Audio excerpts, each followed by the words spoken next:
Good morning, my dear students.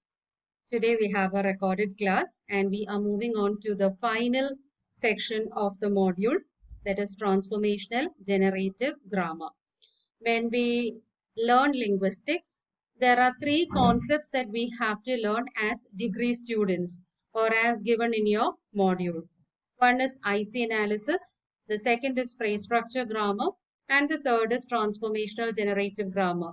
So we have already looked at IC analysis, that which was one method of analyzing a sentence, and we also looked at the different ways by which a sentence can be divided into its ultimate constituents. We can divide a sentence, or we can bring it to its ultimate constituents using a tree diagram.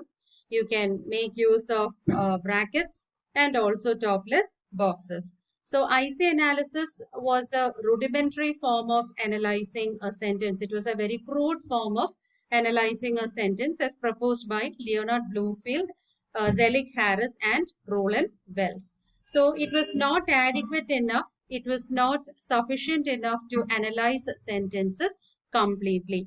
The only possibility was to divide the sentence that was given to us into its ultimate constituents. As I keep on telling you, or as I keep on giving the example of a flower being separated into its different parts, like the sepals, petals, stigma, etc. Okay. And then Noam Chomsky came into the scene. He wanted to rectify the mistakes that were committed in IC analysis. And for that, he proposed the concept of phrase structure grammar, which works on the abstract rule. So phrase structure itself refers to a phrase structure grammar, refers to the abstract rules that can be used to produce any number of sentences. So phrase structure grammar is basically generative in nature. It helps us to generate as many sentences as possible. But what was the failure of these two methods, IC analysis and transformational generative grammar? Both of them failed to analyze sentence transformation. IC analysis, neither IC analysis nor phrase structure grammar looks into the transformations that take place from one sentence to another. For example, it does not account for, or these two methods does not account for the transformation from active to passive, from say a positive to negative, or from assertive to another form. Okay, so there was the need for finding out a new method that could account for the transformations that took place. So as to say, to find out the relationship that existed between sentences that had the same meaning but different grammatical structure, as in the case of active and passive. We have an active sentence like Rama killed Ravana, but when you transform it into the passive form, the sentence undergoes a change and it becomes Ravana was killed by Rama. So there are a few additions that have come into the sentence while we have transformed it into the passive form.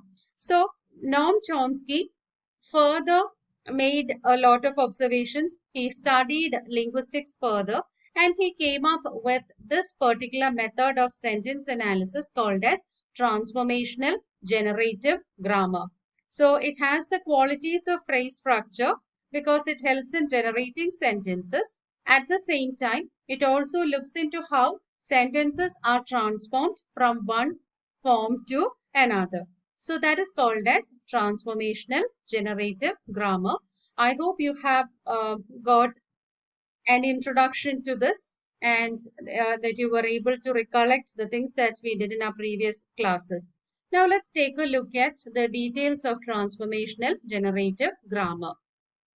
Okay, so as usual, I told you, Noam Chomsky developed this concept of transformational generative grammar in his book called Syntactic Structures. So syntactic structures is not one book that has got only the concept of transformational generative grammar. No, transformational generative grammar is actually a product of a lot of research.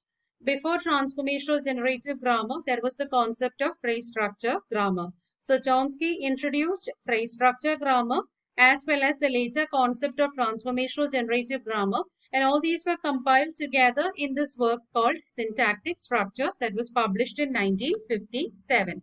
And let me tell you something, let me reiterate, transformational generative grammar or TG grammar is quite contrary to traditional grammar.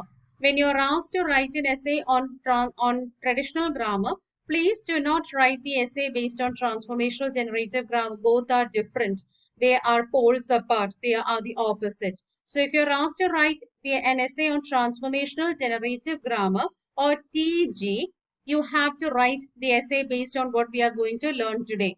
But if you're asked to write about traditional grammar, it is a different answer that you will have to provide. Okay, please keep this in mind. Never forget this, because I know students committing mistakes during the examination time. So even when it was asked for as an essay, no, the essay was in fact to write about traditional grammar, but one of the students committed this grievous mistake of writing about transformational generative grammar. So please don't confuse between traditional grammar and transformational generative grammar. Now, what is grammar? Grammar is basically prescriptive in nature. What does grammar do? It gives us, if you analyze any of the grammatical texts that you have with you, any of the grammar texts that have been written by grammarians, they consist of rules. They are filled with rules. There are a lot of rules that help us to speak. They are not concerned about, it's not it's entirely different from TG, what we are going to learn now. So traditional grammar was keen on prescribing rules. It told us this is the way you have to speak. So you might know, you might be coming up with a number of sentences.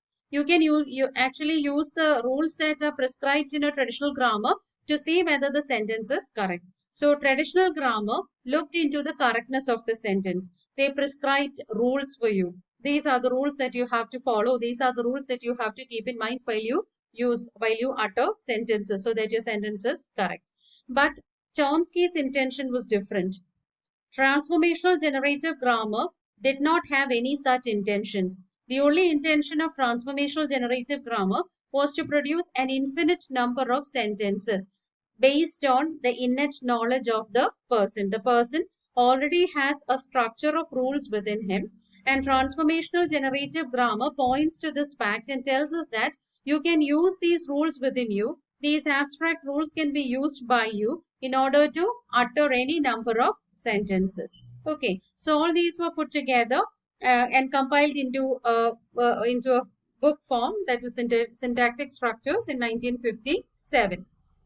Okay, and it is to be noted that even though transformational generative grammar is considered as a modern means of grammar, even though it falls under the descriptive method, it is not exactly descriptive in nature. Descriptive grammar or structuralist grammar or structuralism is basically the grammar followed by Leonard Bloomfield and his colleagues, and they base their findings on structures of sentences, and that is also a resultant, it results from the behaviorism or the theory of behaviorism of Skinner and Pavlov as well.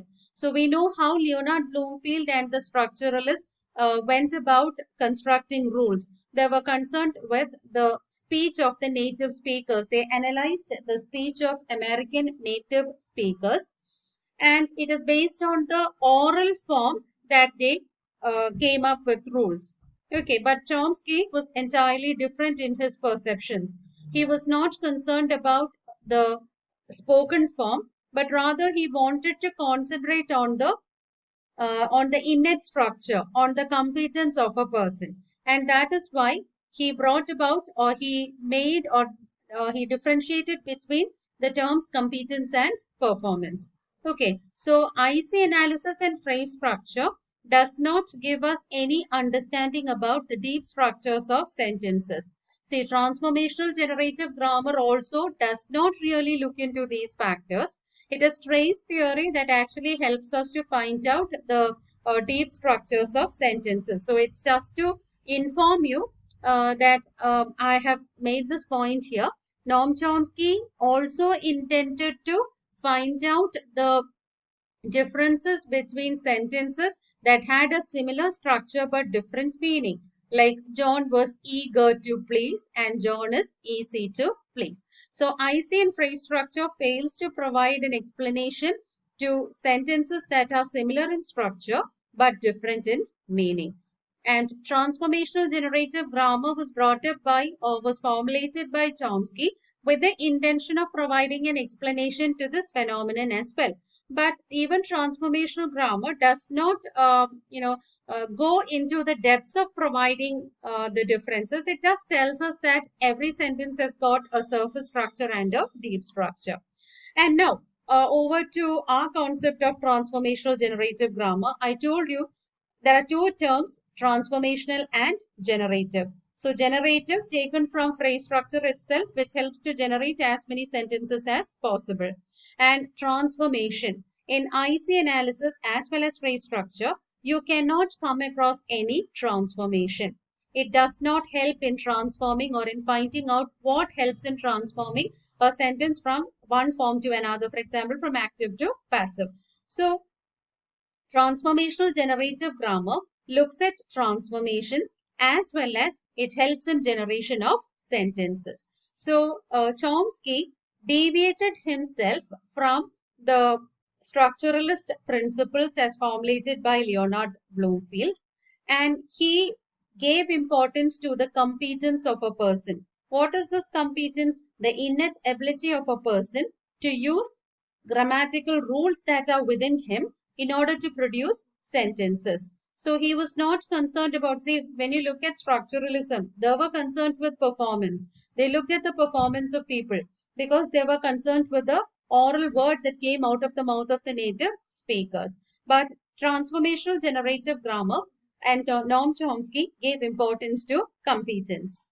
So why did Chomsky go against the principles of the structuralists? Because Chomsky said when you're analyzing the samples of native speakers, you get only a tiny fraction of the sentences.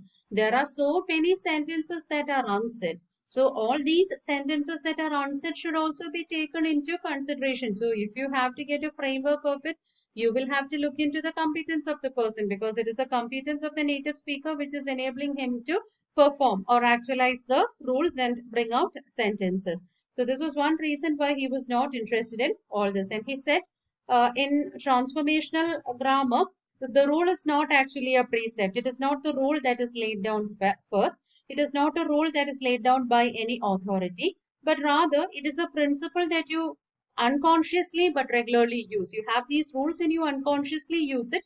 You regularly use these rules and principles that are there in your mind for the construction of sentences. Okay, so this is the basic idea that you need to have about transformational generative grammar.